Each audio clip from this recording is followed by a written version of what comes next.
It's alive. Oh, it's alive. It's alive. It's alive. It's alive. I see dead people. Hot shit. Here's Johnny. Stop. We have such sights to show you. Bring the motherfucking ruckus. Fuck you too! Hello, everyone. It is me, Captain Death, and it has been quite some time since I last spoke directly to you, my audience, and fellow listeners of Lotsa Pasta. I'm in a bit of a sentimental mood. Let's start it off that way. November of 2016, I first started this show with several friends, and all we wanted to do was have some fun, smoke some weed, read some stories, keep it short, keep it simple, keep it from being serious.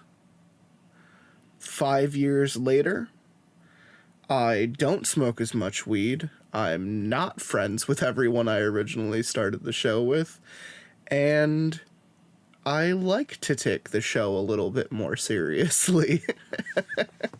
It just goes to show, like, how much people change, how growing up kind of takes place in your 20s. If there's any indicator, I started the series when I was, I want to say 23 or 24, and I'm now 29, and I just care more about how this sounds, about how this works, about the program in general, and I'm not going to get sappy or anything, you know, it's just a short introduction to a series I want to do, and I do say series because if you notice, this is part 1, this is going to be a 3-parter, and I'm calling this the anniversary special because originally my idea for the show was doing it by myself. I always wanted to do the whole scary storytelling, reading, voice acting type of thing. But I never took the jump. I needed friends around me to tell me that they support me and they would listen to it. And for the most part, they did that. And they continue to do that. And I am happy for all the connections I've made, all the friends I've made on this show, all the episodes we've recorded, good and bad. It's just a history. It's a legacy. I constantly remind my friends that when I am long dead and gone, that I will have a plethora of throwback material for people to go through. So hopefully they don't miss me as much because I have over like 300 hours of me just fucking talking on the internet when you look at the YouTube and the podcast in general. I do want to briefly shout out the last couple episodes. I had a lot of fun with Deputy Dewey on our first commentary track. I hope everyone enjoyed that. Grab your closest copy of Hellraiser and give us a listen. Sit on the couch with us, if you will. I also want to give a shout out to Ramses Vanderslice. He is getting back into his own content. Go check him out. He's featured on our YouTube channel. Go look at his stuff. It's fantastic. It's the type of stuff that will make you think. It'll make you laugh, and it'll maybe even make you uncomfortable and alienate you from your friends and family. And that's exactly the type of stuff I support. It's the reason why we are friends, and it's the reason why we create content together. Without much further ado, this is the anniversary episode because it has been 5 years since I started this show, and I kind of want to take a grassroots approach on this series. I don't think I'm going to be joking too much. I'm not smoking, and I kind of just want to deep dive into a competent narrative. This story has gotten a lot of praise recently. I believe it is being adapted into a movie or a show or something. I just know that when I first heard of the title and when I first Googled it, I know that it had a lot of hits behind it. It had a lot of support behind it. It's one of the more popular, newer stories, actually, that has graced Reddit No Sleep. And I think it makes me reminiscent. It makes me nostalgic for the good old days, when this show was first starting. I think I liked this title because it did remind me of where I used to live, which I always joked about in the first, I would say, 100 episodes, recording in that house. The house was haunted. I can't say the same thing about my current digs, but I do know for a fact that someone died in the last house I lived in. And my parents currently also live in a historic house that was built in like the 1800s, so you can also assume someone died there as well. I mean, it's America. Someone's died everywhere, on every spot of land. You don't get this far as a country without sacrificing the indigenous and murdering all other invaders. So there is a little bit of context to the title, I think, a little bit. I'm not sure which way it's going to go, but it's an interesting title, and I am ready to hop into it. So I'm not going to interrupt too much other than to talk about the series. It is going to be on the shorter side. I just want to keep it nice and sweet and just kind of give it the best that I can. So without further ado, we used to live here. From Reddit No Sleep. The family on my doorstep looked normal enough. Normal in a 1950s sitcom kind of way. Tall, handsome dad, petite, blonde wife. Behind them, 3 young, blue-eyed kids lined up by height. 1 girl, 2 boys. That's actually exactly my family, and I know that I'm already interrupting, and I do apologize, but that's fucking weird. This was the type of family that showed up early to get the front row pew, and that's where you lose me, because we hated church. "Hello, miss," said the father. "Sorry to bother you so late." "Hey, how can I help you?" "I grew up in this house." "Oh, nice." He cleared his throat. "Would you mind if we showed the kids around?" "Like, inside the house?" He nodded. "Show them where their dad grew up, if it's not too much of a problem." "Oh, I'm not sure. My girlfriend's coming home soon, and..." The mother winced at the word girlfriend, almost like someone spat in her face, and I pretended not to see it. The father smiled. "We'd only need 10, 15 minutes tops." "Yeah, we're still moving in, and it's a bit of a mess, and..." "Say no more." He put his hands in a little surrender and stepped back. "This is all very last minute, and thank you, regardless." Muted disappointment fell over the kids' faces. "We'll give you a proper heads up next time," he added. "Might be passing through in another year or 2. They all turned around and started back down the snow-covered driveway. Watching them go, my ever-present people-pleasing personality kicked into gear, right on cue. "Wait," I said. 15 minutes? The father looked back over his shoulder. Tops. My girlfriend Charlie and I had just moved in. A killer deal on a 2-story at the end of a quiet suburban street, all surrounded by rolling hills and an old forest. Barbie's gothic dream house, Charlie joked. It needed some work, but that was our thing. Fix up old houses, flip them, move on. Lucrative if you do it right. The neighborhood felt good, too. A young married couple from across the street, Harpreet and Miguel, even invited us over for a game night next week. An actual game night. 2 married couples playing board games. Isn't that like the setting down in suburbia dream? Granted, Charlie and I weren't married yet, but we talked about it, and for some reason this house was starting to make that feel possible. Anyway, there I was, alone, on a Friday night, when this excruciatingly perfect family shows up on my doorstep.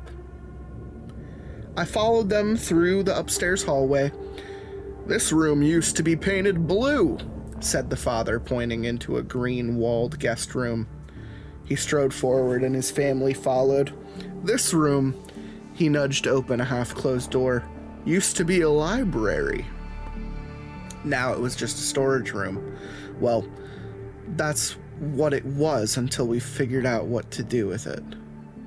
He kept walking, sharing a brief, mundane fact in each doorway, and then he stopped in his tracks as if remembering something. Turning around, he stared at the wall, puzzled. "What happened to the dumbwaiter?" "The what?" He placed a hand flat against the wall. "Used to be a dumbwaiter chute here." I don't know." He slid his hand down until it snagged. Leaning forward, he squinted. Beneath the wallpaper was a square bump. A handle? "Huh." He stepped back. "Looks like somebody covered it up." He glanced towards the kids. "There used to be a dumbwaiter chute here. Went all the way down to the basement." They stared at him, confused. "It's like a mini elevator," he explained. "We used to use it for laundry." The kids nodded. Their mother checked the time on her wristwatch, then crossed her arms, impatient. As the father moved on, his family trailed behind. He stopped at the last room, a closed door, and reached out. He froze, silent. "This used to be your Auntie Abigail's room," he said, studying the door like it was a sad painting, and a strange gloom hung in the air. Sensing a private moment, I cleared my throat. "Feel free to keep showing yourselves around. I'll be downstairs if you need anything." He looked back at me and smiled, grateful. I was downstairs now, hammer in hand, prying rusty nails out from above the fireplace mantel. Judging by the discolored rectangles on the wall, several small paintings used to hang there. But they must have been hung crooked, all shifted a bit too far to the right. And just as I retched out the last nail, the family filed into the living room behind me. The father strolled over to the basement door. "Your grandparents used to measure our heights here," he said, running a hand over the frame's smooth white finish. "All painted over now, though."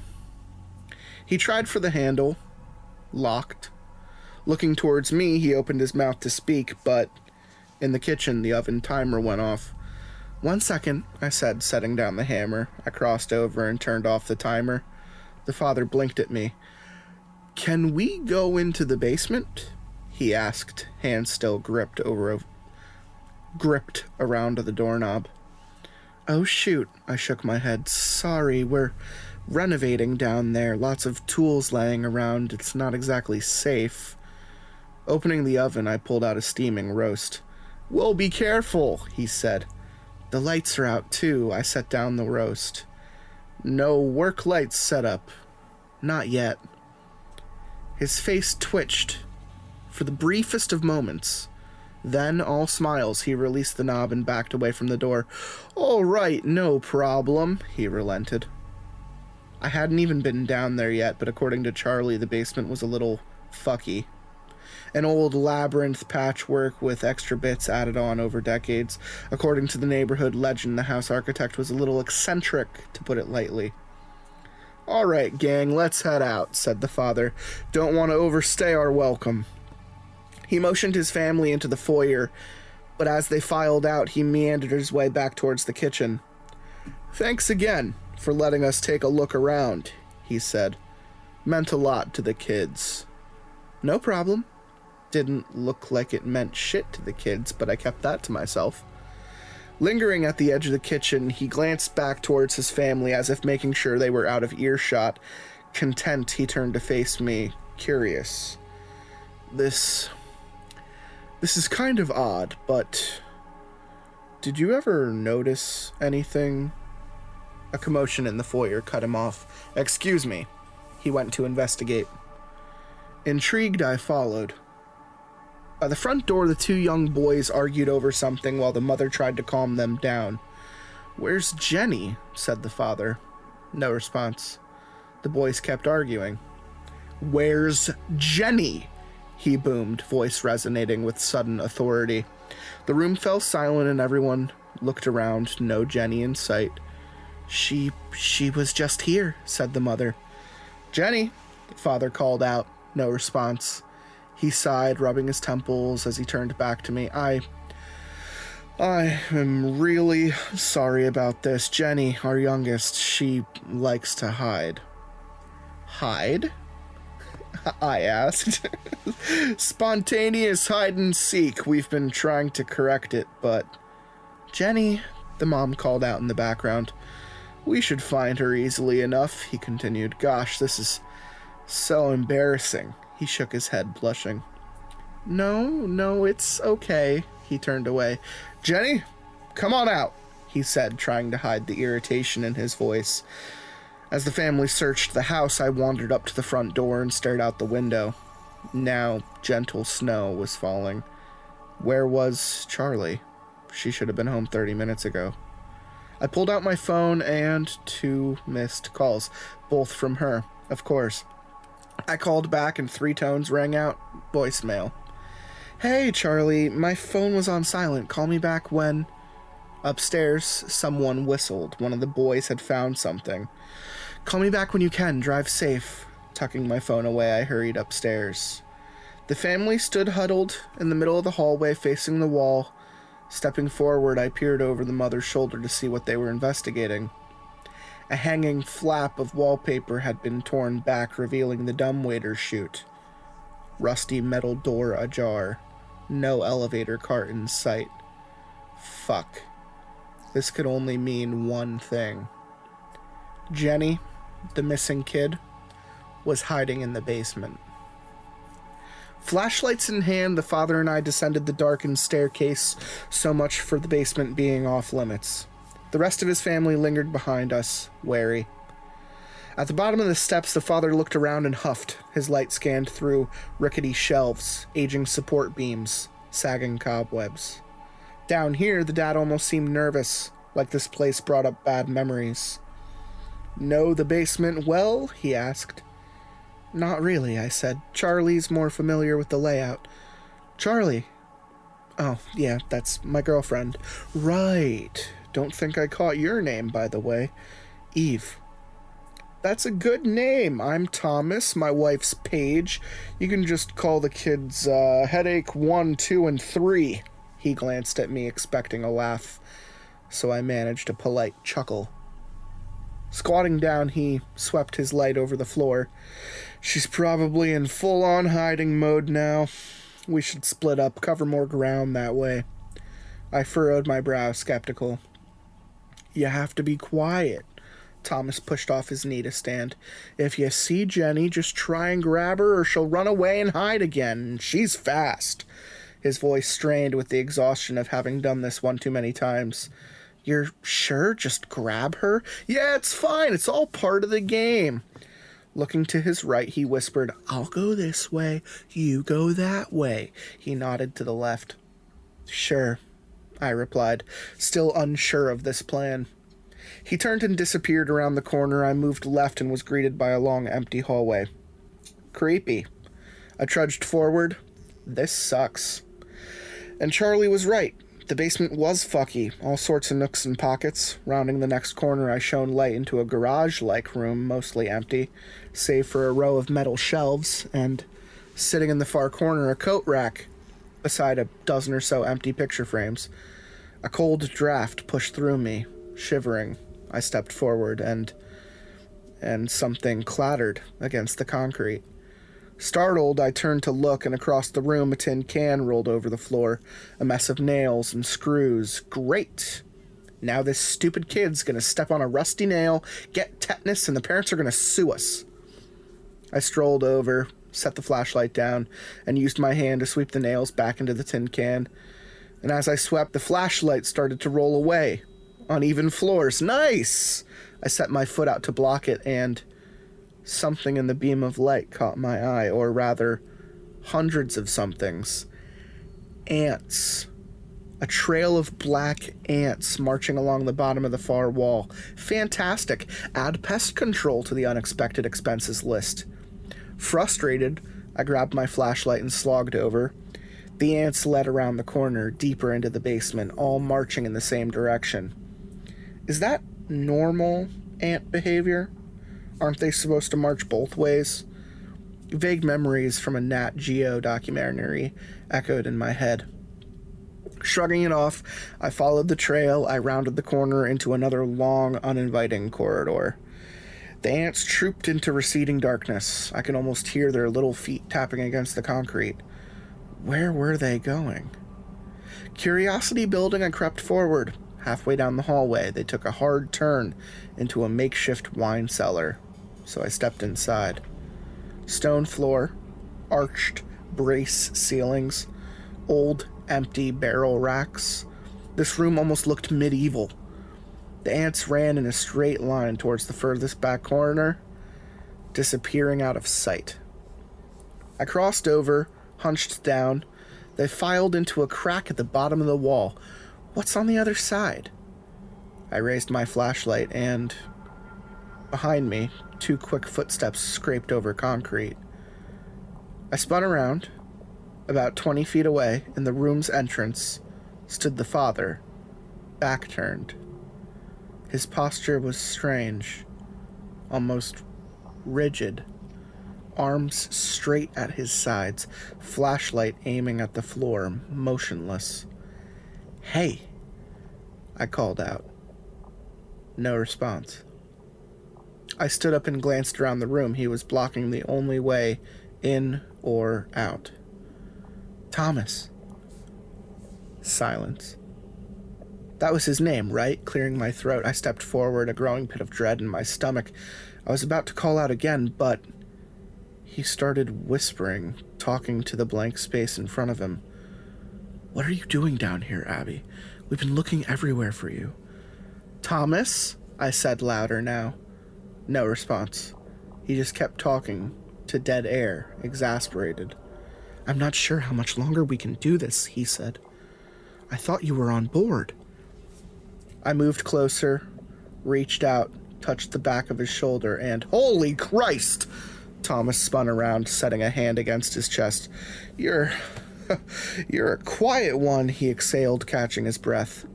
I stammered, still in a bit of shock. Collecting himself, he chuckled. "Almost gave me a heart attack." "I called for you like 3 times. Who are you talking to?" He stared at me, sincerely confused. "Come again?" "You were whispering." He shrugged, unsure what I meant. Disturbed, I looked back over my shoulder just in time to glimpse the last of the ants receding into the wall. "Any luck?" he asked. Turning back, I shook my head. He nodded. "Yeah, me neither. Caught a glimpse of her, but she slipped away. Anyway, we should head up. Jenny will get spooked down here soon enough. Put up the white flag." I agreed. Besides, now I just wanted to get the fuck out of this basement. Upstairs, the rest of the family sat around the living room fireplace, comfortably. Battle of the Wills now, said Thomas, and his wife gave a slight nod. Still unsettled, I wandered off into the foyer by myself. Why weren't they more concerned about their missing kid? What just happened in the basement? And more importantly, where the fuck was Charlie? She should have been here like an hour ago. I pulled out my phone and the front door swung open and Charlie stepped through. I'm late. Roads are shit. Getting shittier, she said, shaking off snow. What's up with the moving truck? The what? There's a 1-ton parked at the end of the... As if to answer her question, the father stepped into the foyer. Charlie shot him a puzzled look.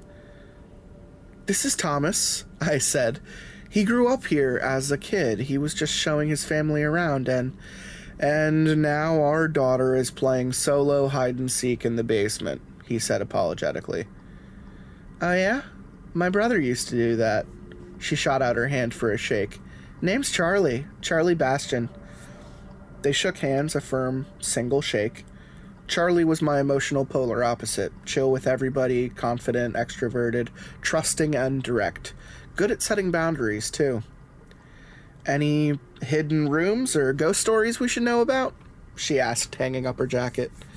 Thomas cleared his throat. It's, a ghost-free house, he smiled. Anyway, don't let us spoil your night. She'll give up any minute now. Never seen her hold out too long. We can go sit in the truck if you want some space. Charlie scoffed. Sit in the truck? You might as well just join us for dinner. I think we'll be all right. We had a big lunch. Lunch? Come on, join us. Eve always makes more than enough. Thomas smiled, tepidly, looking like he didn't want to impose. Part of me wanted to grab Charlie by the arm, tell her to drop it, but I didn't. She hadn't seen Thomas's whispering episode in the basement. And that being said, maybe I was overreacting. Had a bit of a reputation for doing that. Sure, he relented, but only if it's not a problem. He glanced over at me as if he was checking for my approval, but I just shrugged and looked away. Wouldn't be offering if it was, said Charlie. The fireplace crackled. Wind outside billowed. The creaks and groans of the old house filled the silence. Minus the daughter, we were all seated around the dinner table now. Charlie reached across and grabbed a wine corkscrew. Maybe the kid'll smell the food and give up, she said. Chuckling softly, Thomas picked up his fork and... Thomas! Hissed Paige, his wife. He set down the fork, cleared his throat. Would it be all right if we said a quick prayer before eating? Charlie shot me a look. Not wanting to impose, he said. This is your house, after all. Yeah, it's okay, I said. Grateful, he smiled. Bowing their heads, they shut their eyes.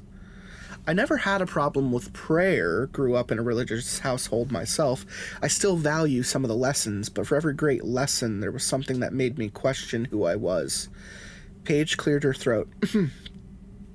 We'd like to thank Eve and Charlie, the hosts of this house, for allowing us to eat with them. Considering how traditional this family appeared, I would have expected Thomas to lead the prayer. But as Paige prayed, I glanced over at Thomas, and his eyes were wide open, staring blankly at the tablecloth in front of him. He looked distant, almost out of place. Was he even religious? I mean, down in the basement he took the precious Lord's name in vain, so... Paige continued. We'd like to thank God for our health, our family, and our friends. We thank you for allowing us to have a fresh start as we move cross-country. Amen. Amen, I mumbled, an old reflex back from the dead. Charlie shot me another look, this time with a playful smirk. I glanced away, embarrassed. So you're moving, huh? Twisting the cork out of a red wine bottle, Charlie poured herself a glass. What prompted that? Needed a fresh start, said Thomas. Where to?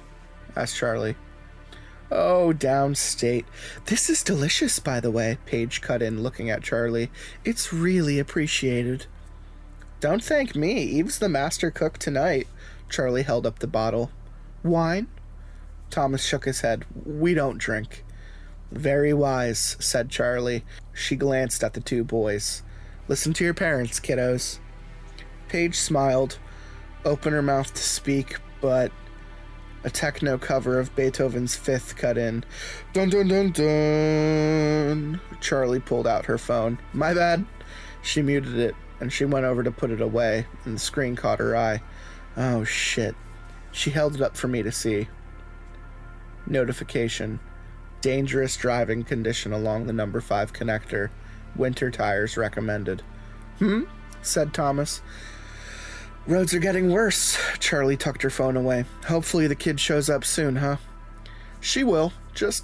Gotta give her her space. Charlie glanced at the time. Looks like she's going for the hide-and-seek record tonight. You guys got winter tires? I used to drive long-haul trucks year-round. We'll be fine. Charlie grabbed the salt. There's some tire chains up in the attic. We'll be fine, he insisted. Paige looked at him, concerned. You sure it's worth risking? Mouthful of food, he half shrugged. Paige, deflecting Thomas's indifference, shifted topic. Are you married? Us, I asked. She nodded. Charlie almost scoffed. Nope. Paige nodded again as if to say I expected as much. Are you religious? She asked, looking directly at me now. What, me? No, not really. I mean, I used to be. I only asked because I noticed a Bible in the living room. Oh, that was a gift from my parents. We used to go to church together. Smiling tight, Paige jabbed her fork into the roast and started sawing with a steak knife. What about them? Who? I asked, starting to feel interrogated. Your parents. Do they still go to church? Yeah. What denomination? Lutheran. And they're aware? Her eyes flicked to Charlie, then back to me. Aware of what? Paige glanced at her children as if the following words might be too much for their innocent ears. Aware of you and your friends' lifestyle choices. They are lifestyle choices? And they accept it? Uncomfortable, I opened my mouth to respond, but Charlie cut in, chewing on a mouthful of roast. What about yours? Paige looked at her. Your parents, they know about your lifestyle choices? Paige furrowed her brow. I don't understand what you're getting at, she said pointedly. Paige, Thomas intervened. That's enough. Paige stared at Charlie for a long moment, but Charlie didn't break eye contact. Finally, Paige looked away and returned to eating. How fucking rude. You come into someone's house, impose over dinner, eat their food, and then fucking offend them. Only the religious, really. I mean, nothing against God or God-fearing types. It's just like, know the time and place, all right, to impose your values on others, okay? As a chronic conflict avoider, I was actually relieved when Thomas stepped in. But Charlie, she was chomping at the bit, ready to fucking battle. Had I not been there, she would have gone at it until Mary Magdalene started crying. I was only curious, Paige relented. And right then, a blistering gust of wind slammed against the windows and the house lights flickered. Thomas looked over his shoulder. Hopefully the power holds out. He turned back to the table. Went down all the time when I lived here, he said, trying his best to change the topic. The rest of the meal dragged on in tedious silence. The table had been cleared, the kitchen had been cleaned. Now I was leaning over, setting kindling into the fireplace. Outside it was a full-on blizzard. Wind whipped the quick piling snow into a frenzy. Thomas had already gone down to the basement several more times, but still no Jenny was in sight. I still couldn't shake how calm he and Paige were about it. And calm might be an understatement, it was bordering on apathetic. Eve, said Thomas, stepping into the living room. Yeah, I replied, crumpling a ball of newspaper kindling. Know any nearby motels by chance? Nothing close by that I can think of. Silence hung in the air, almost like he expected me to say something more. And I continued, I mean, worst case scenario, you guys can crash here for the night. And I regretted the words the second I spoke them, but in my defense, their daughter was still missing. What was I going to do? Send them off into the blizzard? A kid short. Are you sure? He said. We wouldn't want to impose. We can sleep in the truck too. You've already done so much. No, it's fine. Well, thank you, Eve. I'm sure Jenny will show up soon, but just in case she doesn't, this really means a lot to us. We can compensate you financially for all the trouble, too. It's okay. But sure enough, Jenny remained a no-show. About another hour clicked by until the family finally retired for the night. The two boys into an upstairs guest room, Thomas and Paige into adjacent bedrooms. Despite being married, they didn't sleep in the same room. Yikes. I almost felt bad for them. Alone at last, Charlie and I shared a blanket on the living room couch. The warmth of the fireplace filled the room. Charlie leaned forward, grabbed a bottle of wine off the coffee table, noticing the hammer and bent nails from before. Took out the nails, I explained. She looked up at the empty wall. From above the fireplace? Yeah. What? That's where I was going to hang our crucifix. I smiled. Stop. Leaning back, she twisted the bottle opener into the cork. You seem on edge tonight. Is something up? I mean, besides our new roommates? Something feels off about them. Agreed, but something feels off about everyone, to you. She popped the cork out and started pouring herself a glass. I know, I need specifics. Before you got back, Thomas and I were in the basement looking for the kid, and... Charlie finished pouring, set the bottle down, and looked at me attentively. She used to say I overreacted to things, but lately she'd been working on her empathy and active listening skills. The effort was appreciated. In the wine cellar, I continued. I heard footsteps, and when I looked back, the dad, Thomas, he was just standing there, back turned, blocking the entrance. I called out like 3 times, but he didn't respond. He just kept whispering to somebody named Abby. I think that was his sister's name, but there was nobody there, and then he just snapped out of it. So he was standing in a doorway whispering? Was he, like, talking to his daughter, maybe? No, her name is Jenny. I don't know. I sighed. Maybe I'm overreacting. What do you think? About the family? Yeah. Charlie took a long sip. To me, casual bigotry aside, she handed me a glass of wine, they seem pretty unremarkable. Or at the very least, I doubt they're going to murder us in our sleep. As Charlie shifted her weight, a shiny glint caught my eye, and I turned to look. She was wearing a new necklace, a thin silver chain with an oval locket. What's that? I asked. It's a necklace. I rolled my eyes. Charlie reached down, popped open the locket, and held it up. Inside was a photo. A blurry picture of me hiding my face behind a single hand. I remember the moment instantly. When we first started dating, Charlie always joked about how less than 0 photos of me existed. I was notoriously camera shy. I still am. So one day, Charlie, with a 35mm Pentax in hand, snuck up from behind me. But I saw her at the last second, so I turned away and I held up my hand and hid my face. It was a close call. Charlie clicked the locket shut. It's the only known photo of Eve Palmer, she said. When did you get that made? Today, in town. Little cheesy, huh? No, I think it's sweet. Charlie was never the sentimental type, but I was a big sap, so the locket was a welcome surprise.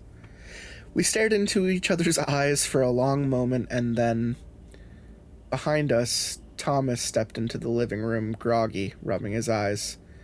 He glanced down, surprised to see us there. Hey, Charlie said. Mind if I sit? He asked. Sure, I relented. Yawning, he wandered over to the armchair beside the fireplace and slumped down. Flickering shadows danced on his face as he looked around the room. His eyes seemed to fill with memories. After a long, ponderous silence, he finally spoke. My parents, they used to make us stand in that corner over there. He pointed across the room. He called it the quiet corner. Chuckling, he leaned back in his chair. His eyes caught the bottle of wine. May I? Go for it, said Charlie. He leaned forward, grabbed the spare glass, and poured. So much for not drinking. Trouble sleeping? Asked Charlie. Setting the bottle down, he nodded and took a sip. Your kid should give up soon enough, she assured him. He nodded again, detached. They're not even ours, he said, looking into the fire now. They're my wife's deadbeat brother-in-law's kids. We adopted them. Uncomfortable silence. Uncomfortable silence. That's good of you, I offered. I guess, he shrugged. Didn't have much of a say in it, though. Taking another sip, he turned away from the fire. I'm sorry about my wife's comments earlier at the dinner table. He smiled grimly. I never got the obsession with people's personal lives. Pretty sure Jesus had more important things to worry about. Charlie and I nodded, appreciating his effort. At the very least, he seemed well-meaning. He chugged the rest of the wine and set the glass down. Anyway, I'll let you be. He started to stand, but earlier, I said, you wanted to tell me something. Thomas stared at me, puzzled. Before your daughter started hiding, you asked if I had ever noticed anything. I clarified. Oh, he said, understanding now. It's stupid. He waved a hand. It's nothing. He turned to leave, but... Wait, said Charlie. Now I'm curious. He sighed. It's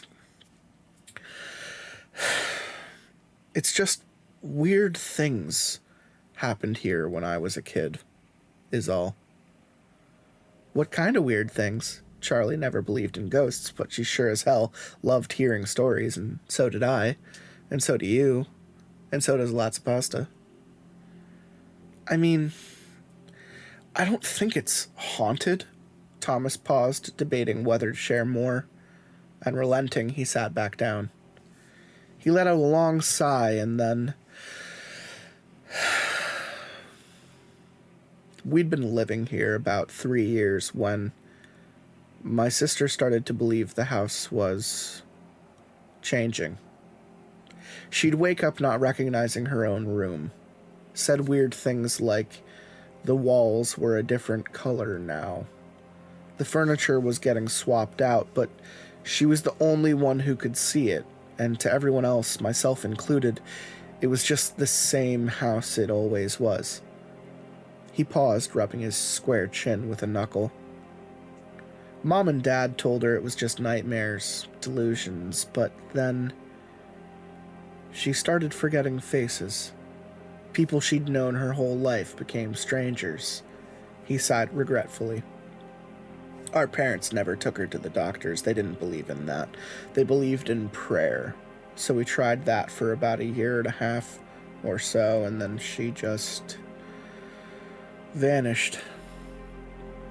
Thomas went silent, eyes flicking back and forth across the far wall. One winter, she just disappeared in the middle of the night. Police did a 3-day search. Nothing ever showed up. He shook his head again. But about 1 week later, a witness came forward and said they saw a young girl down by the river that night, standing on the Kettle Bridge. Cops said she probably jumped. Case closed, right? Made sense to my parents, but I just... He furrowed his brow, weighing his next words carefully. It's strange, but part of me wondered if she ever even... Thomas paused for a moment. Despite all the searching, all the diving teams, they never found anything, and I just... He stopped himself again and then looked towards us. Anyway, that's about it. he said with somber finality, eyes apologizing for the dark story. I'm really sorry to hear that, said Charlie. He gave a slight shrug and turned towards the fire. Guess I thought coming back here would bring me some sort of closure, but... He trailed into silence. Muffled wind, aching creaks and groans from the house filled the empty space. I didn't know what to say. Thomas's gaze drifted up to the blank paintingless wall above the fireplace mantel.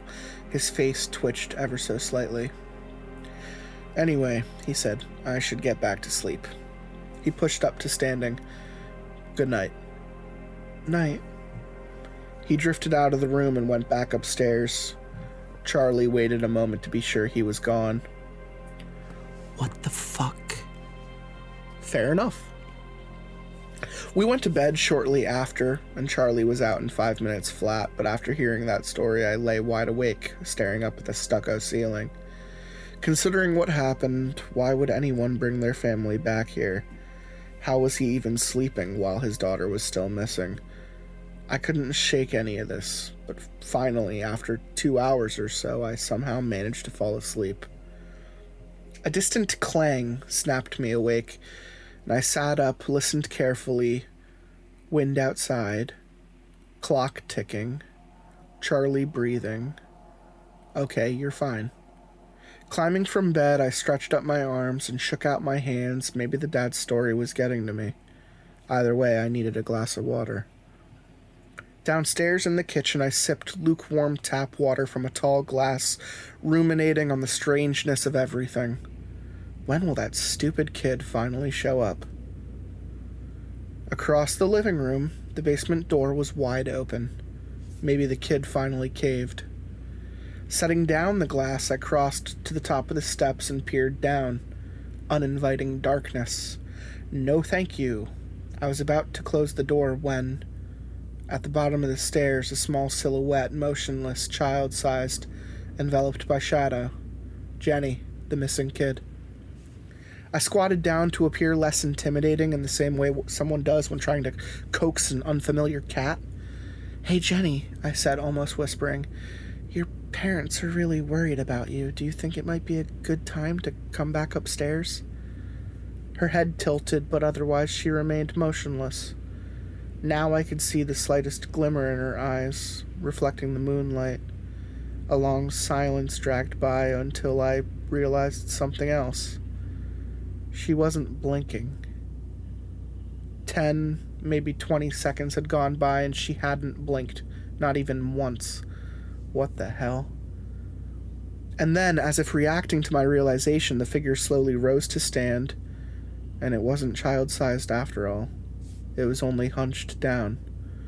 Now, standing at the full height, the person at the bottom of the stairs must have been 6 feet tall. In one quick motion, I jumped upright and slammed the door shut, and then I scrambled upstairs with record-breaking speed. No fucking thank you. I shook Charlie awake. What? She mumbled. There's someone in the basement. Charlie blinked at me. Yeah, the kid. No, an adult. Charlie shook her head and reluctantly pushed up to sitting. How do you know? I saw them on the stairs. They were tall. Charlie sighed. I could tell part of her wanted to believe me, but mostly she was just tired. In her defense, I had a long history of freaking out over things that turned out to be nothing. Was it dark? She asked, trying and failing to sound patient. Yeah, but... Eve, she said, I'm exhausted and still a little drunk. Can we figure this out in the morning? Charlie, I know what I saw. I know, I believe you, but not enough to look around the basement at 3 a.m. I didn't want to let go, but Charlie was close to her breaking point and barely awake on top of it. Okay, I relented. Maybe she was right. Maybe it was just a trick of the light. Maybe my paranoia was getting the better of me once again, but... Charlie rolled away and dozed back to sleep. I sat up beside her in bed, staring at the cracked open door until I finally fell asleep too. I'm gonna stop there because I feel like that's a good place to stop. Like I said, this is gonna be a quick series. I'm not trying to drag something out. It's just as long as if I had told an entire story with Django Phillips in one episode, but I want to cut it up. I want to cut it up and talk about it because this story has a lot of support behind it. So basically, we got the new house, new homeowners stereotype, the cliche of setting into somewhere new and foreboding. I can't say I hate it. I like it a lot, actually. I know how it feels to move to an unknown and mysterious place. The title is on the nose. I can't tell if it's trying to be any more subtextual or contextual. The "we used to live here," like it's just a byline that the father said to get himself in the door, but maybe there's more there. I assume there's more there because there's going to be 2 more parts of this story. So I hope everyone is enjoying it because I'm going to continue to read it. And it's written very well. It's written competently. The dialogue is interesting. I almost feel like I should be reading it with someone else, just so that the dialogue differentiates more, because I really didn't interrupt too much. There's just, like, with the way this one is written, there's overlapping dialogue between people, but there's also thoughts that are happening, like, internally in Eve's head. So, like, as she's saying something, she sometimes has, like, a sentence that follows that she says to herself. And that can be a little confusing when you're not looking at it, so I do apologize about that and about the dialogue, I guess. I'm trying to make my voice sound different enough from person to person that hopefully you can connect the dots. I haven't been bad at that before, so I hope everyone's still following along. We have regular, a little bit more timid voice for Eve. We have, like, regular kind of, like, attitude-y voice for Charlie. We have, like, a stern, like, almost Patrick Warburton voice for the dad. And then we have, like, a very tight and cross, light voice for the mother, Paige. And the kids haven't said shit, and it's probably because they're ghosts. I don't know. Let's make a guess. This almost reminds me of the "We Are Still Here." I love to reference that horror film with a wonderful ending. "We Are Still Here" is a ghost story about people who have a house and everyone tries to tell them that it's haunted and they don't believe it until they die. And ghosts haunt them and kill everyone they know, and it's great. And I can't help but think this is going to go a little bit in that direction. I don't think it's going to be as on the nose of, like, I'm going to kill you and kill everyone. But, like, it's going to get spooky. And you can tell that because of how the story ended. The "we used to live here" factor, the kind of, like, House of Leaves, the daughter thinking the house always changed until it gave her mental illness. You know, all of these things kind of lead in different directions, but to the same outcome, which is spooky. Spooky spookies, spoopy spoopos are happening. There might be spirits in the house. The family might be spirits. The family might know about the spirits and they're just not letting it on. There's something more going on here, and I'm ready to unpack that. And I hope you guys are ready to unpack that with me as we kind of approach our 5-year anniversary. And I hope everyone is doing well. And with that, I will see you next time. I wait till the day's end when the moon is high and it'll rise at the tide with the lust for life out. I'm as an army of a heart and so hard, and then we'll look across the land until we stand at the shore. I'll wait till day's end when the moon is high and it'll rise at the tide with the lust for life out. I'm as an army of a heart and so hard, and then we'll look across the land until we stand at the shore.